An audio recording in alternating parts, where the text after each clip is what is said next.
I do love Motorhead, but come back here for a second.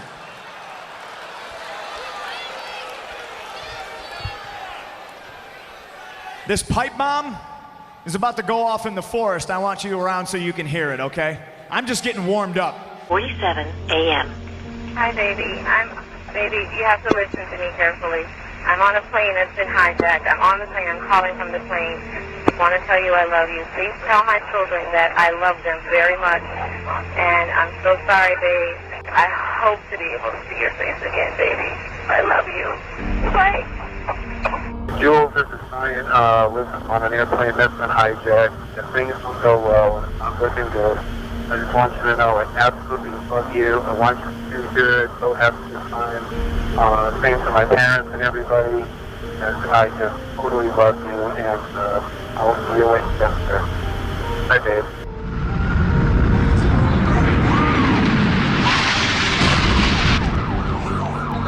What are those people gonna do? All the elevators are blocked out. In a country that most people would struggle to find on a map, in a compound that few possess the courage to enter, men from my previous life took the fight to our enemy. In that compound, they found men that pray 5 times a day for your destruction. Those men don't care about your religious beliefs. They don't care about your political opinions. They don't care if you sit on the left or the right, liberal or conservative, pacifist or warrior. They don't care how much you believe in diversity, equality, or freedom of speech. They don't care.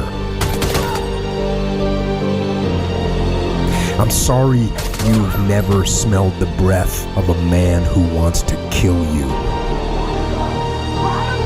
I'm sorry you've never felt the alarm bells ringing in your body, the combination of fear and adrenaline as you move towards the fight instead of running from it.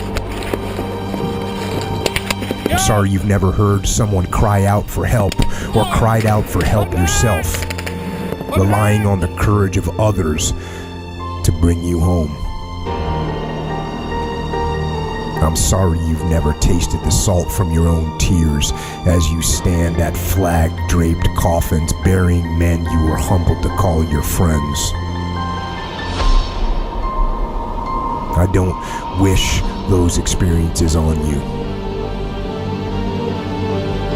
but I do wish you had them. Most will never understand the sacrifice required to keep evil men like those from that distant compound away from our doorstep. But it would not hurt you to try and understand. It would not hurt you to take a moment to respect the sacrifices that others make on your behalf, whether they share your opinions or not.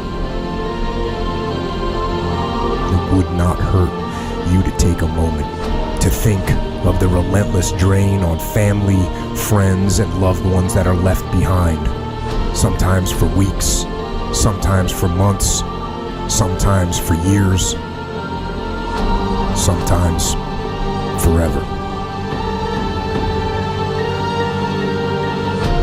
Ideas are not protected by words. Paper and ink may outline the foundation and principles of this nation, but it is blood, only blood, that protects it. In that dusty compound, a man you have never met gave everything he had so that you have the freedom to think, speak, and act however you choose. He went there for all of us, whether you loved or hated what he stood for. He went there to preserve the opportunity and privilege to believe, to be, and to become what we want. You have the choice every day as to which category you want to be in which direction you want to move. You have that choice because the Maverick, how about some help? Engage, goddammit! You don't have to answer that question. I'll answer the question. You want answers? I think I'm entitled. You want answers? I want the truth! You can't handle the truth! Son, we live in a world that has walls, and those walls have to be guarded by men with guns. Who's gonna do it? You? You, Lieutenant Weinberg? I have a greater responsibility than you can possibly fathom. You weep for Santiago and you curse the Marines. You have that luxury. You have the luxury of not knowing what I know, that Santiago's death, while tragic, probably saved lives, and my existence, while grotesque and incomprehensible to you, saves lives. You don't want the truth because deep down in places you don't talk about at parties, you want me on that wall. You need me on that wall. We use words like honor, code, loyalty. We use these words as the backbone of a life spent defending something. You use them as a punchline. I have neither the time nor the inclination to explain myself to a man who rises and sleeps under the blanket of the very freedom that I provide, and then questions the manner in which I provide it. I would rather you just said thank you and went on your way. Otherwise, I suggest you pick up a weapon and stand a post. Either way, I don't give a damn what you think you are entitled to. Did you order the code red? I did the job. Did you order the code red? You're goddamn right I did! Get in there, Maverick. You can't leave him. Come on! Maverick! What the hell are you doing? Maverick, get in there, for Christ's sake! Ice is in trouble. He's got no cover. Get in there, Maverick. He won't laugh. Usually a guy. The first time of killing someone, you're not even sure you can do it. I mean, you think you can, but you never know until you're actually put in that position and you do it. And then you double thinking yourself, like, can I really do this? And am I going to be okay? And then you're asking your leadership, am I cleared hot to be able to do this? Am I going to be in trouble? You know, this guy's really bad. And then you're worried, when you get home, are the politicians going to hang you out to dry and put you on trial for murder? The first kill that you write about in the book, you actually kill a woman, and she has in one hand the hand of her toddler, and in the other hand she has a grenade. Was that the hardest of the kills you had to do? I had to do it to protect the Marines, so do you want to lose your own guys, or would you rather take one of them out? Do you have two sets of kind of heads, in that you have your I'm back in America head and your I'm at war head? You're two different people. You turn it on and turn it off. You're a little more aggressive when you're at work, and then when you come home, you relax and try to be the different person. And my wife always said that when I came home from work, I'd take my cape off and put it on the door, because I'd stub my toe or break my toe or something at home, but at work, I was fine. You got time for me to tell you a story? I'm gonna tell you a story right now. A story about a man. Well, The New York Jets. no. I'm going to hold you to an answer on that. What makes America the greatest country in the world? Well, Lewis and Sharon said it. Diversity and opportunity, and freedom and freedom.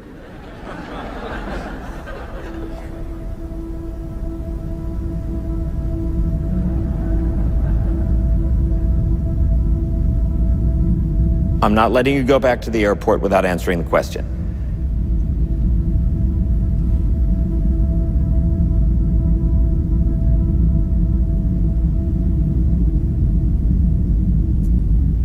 Well, our Constitution is a masterpiece. James Madison was a genius. The Declaration of Independence is, for me, the single greatest piece of American writing.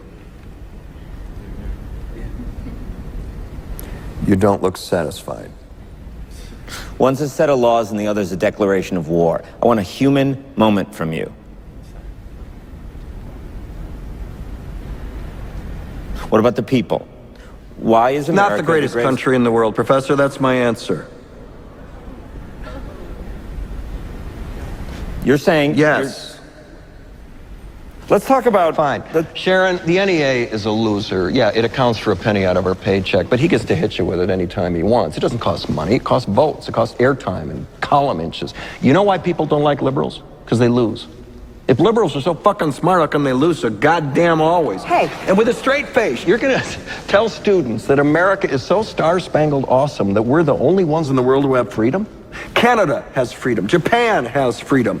The UK, France, Italy, Germany, Spain, Australia, Belgium has freedom. So 207 sovereign states in the world, like 180 of them have freedom. All right. And yeah, you, sorority girl. Just in case you accidentally wander into a voting booth one day, There's some things you should know, and one of them is there is absolutely no evidence to support the statement that we're the greatest country in the world. We're 7th in literacy, 27th in math, 22nd in science, 49th in life expectancy, 178th in infant mortality, 3rd in median household income, number 4 in labor force, and number 4 in exports. We lead the world in only 3 categories: number of incarcerated citizens per capita, number of adults who believe angels are real, and defense spending, where we spend more than the next 26 countries combined, 25 of whom are allies. Now, none of this is the fault of a 20-year-old college student, but you nonetheless are, without a doubt, a member of the worst generation ever. So when you ask what makes us the greatest country in the world, I don't know what the fuck you're talking about. Yosemite?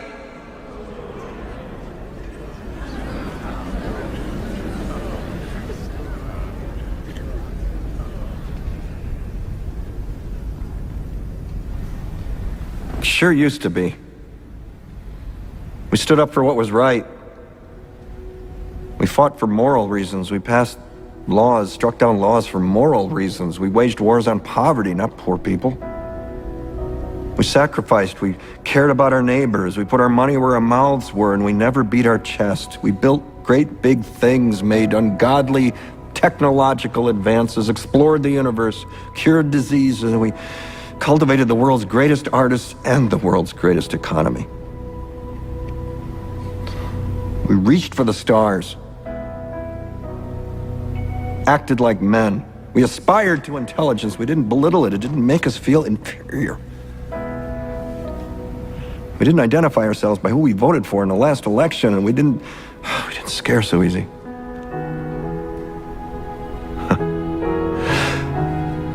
We were able to be all these things and do all these things because we were informed by great men who were revered. First step in solving any problem is recognizing there is one. America is not the greatest country in the world anymore.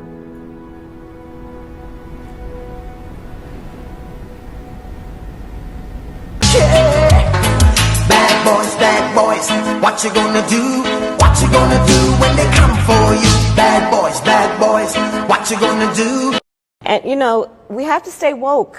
Like, everybody needs to be woke.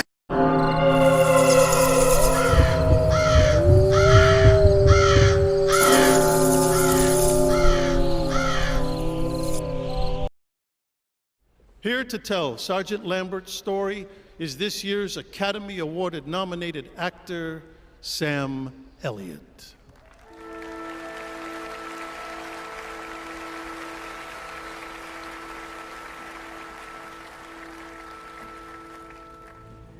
We were headed to Omaha Beach, and I was glad.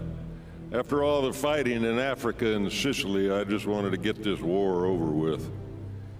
It was daylight on the 6th. I went up on deck and found my brother Bill there. We talked about our chances and what our parents would think. About 6 a.m., the signal came to go to stations. My brother and I promised whoever survived would take care of the other's family. And we shook hands and went our separate ways. I climbed down the nets and got into the Higgins boat with my unit. On the way in, we could hear the battleships firing and see the big shells landing ahead of us. Guys were getting sick and vomiting from the choppy water and the diesel fumes. As we got in closer, the Germans had a bird's eye view of us coming in. We picked up machine gun fire. The bullets clanged against the metal ramp of the boat like hail. Then the big 88s on a hill opened up. Every time a shell whistled overhead, all you could hear was the sound of a banshee screaming. Boats around us were burning. I saw men on fire. Even their shoes were on fire. Dead and wounded were floating in the water. We had orders not to stop and pick anyone up. I told my men when the ramp drops, hit the water hard and keep as low as you can to dodge the bullets. We sank up over our heads. That was the last time I saw most of them. 31 men jumped off that boat. Just 7 of them made it to the beach. The only cover was a block of concrete the Germans had failed to clear. That's where I set up a collection point for the casualties. Medics were trained not to dig in. We were there to see the troops and for them to see us. I detailed Corporal Raymond Lepore to hunker down and treat the men while I brought in the injured. Ray and I had been together since '39. I knew I could count on him. It was total confusion. Shells exploding, boats blowing up, people yelling because they couldn't hear anything, machine gun bullets hitting the water all around you, the roar of the boats coming in. It's like you're all alone in a world of 1 million people because you're concentrating on what you have to do. Hadn't gone far when I felt a bullet go through my right arm. I just kept going. I was thinking of only one thing, getting to the men who needed me. There was a soldier laying right on the edge of the water. One arm was almost shot off. Every time a wave would come in, that arm would be pulled back out to sea, and he'd try to reach out for it. The first thing you're supposed to do is keep a wounded man from going into shock. But he was too far gone. Nothing I could do for him. He died in my arms. I was on my way to treat another soldier when a piece of shrapnel the size of my hand tore a hole in my left thigh. I put a tourniquet on it, gave myself a shot of morphine, and went back to work. You did the job you were trained to do. If you didn't, you died. I could feel my right arm going numb from the first bullet. Saw a guy struggling in chest-deep water. Grabbed him with my good arm just as a Higgins boat rolled in and dropped its ramp. The ramp hit me right in the back, crushed 2 vertebrae, and pushed us both to the bottom. That's when I started talking to the one guy I knew could help me. I said, God, I've asked you many times, but just give me another chance. Let me save one more person. And for some reason, that boat raised its ramp and backed out. Somehow I managed to drag his boat to safety. I told Corporal Lepore he'd have to take my place. He stood up, and then he just collapsed against my shoulder. His helmet fell off, and I saw the hole right in the center. Everything went black after that. The next thing I knew, I was on a boat going back to England. A Navy doctor looked at my dog tags and he told me, we have another Lambert here. My brother's Bill's stretcher was put right next to mine on the dock at Weymouth. He'd been on the beach with G Company. We went to the hospital in the same ambulance. When I woke up, he was on the cot next to me. He looked over and said, what are you doing here? Same thing you are, I told him. And he said, oh God, now what's Mother gonna think? We both made it out okay. Bill lived to be 92. People who have never been in a war should understand what soldiers give up. The guys we left on Omaha Beach never had a chance to live the lives they've dreamed of. Day hasn't gone by when I haven't prayed for the men we lost and their families. I still wake up at night sometimes thinking about the guys. Every man that walked into those machine guns and that artillery fire on Omaha Beach that day, every man was a hero. What kind of person would I be if I didn't tell their stories?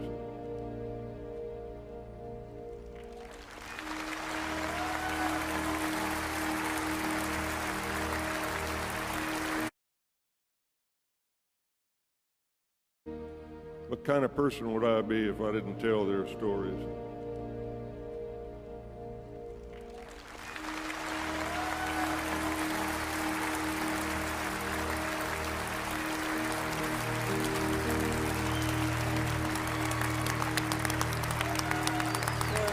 Such an honor. Such an honor, sir, to tell your story. God bless you. If we look to the answer as to why for so many years we achieved so much, prospered as no other people on earth, it was because here in this land we unleashed the energy and individual genius of man to a greater extent than has ever been done before. Freedom and the dignity of the individual have been more available and assured here than in any other place on earth. The price for this freedom at times has been high, but we have never been unwilling to pay that price. Those who say that we're in a time when there are no heroes, they just don't know where to look. The sloping hills of Arlington National Cemetery, with its row upon row of simple white markers bearing crosses or stars of David, they add up to only a tiny fraction of the price that has been paid for our freedom. Each one of those markers is a monument to the kind of hero I spoke of earlier.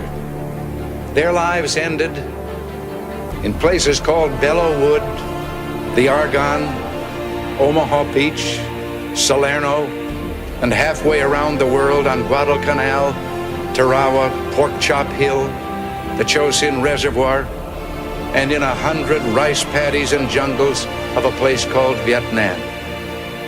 Under one such marker lies a young man, Martin Treptow, who left his job in a small-town barber shop in 1917 to go to France with the famed Rainbow Division.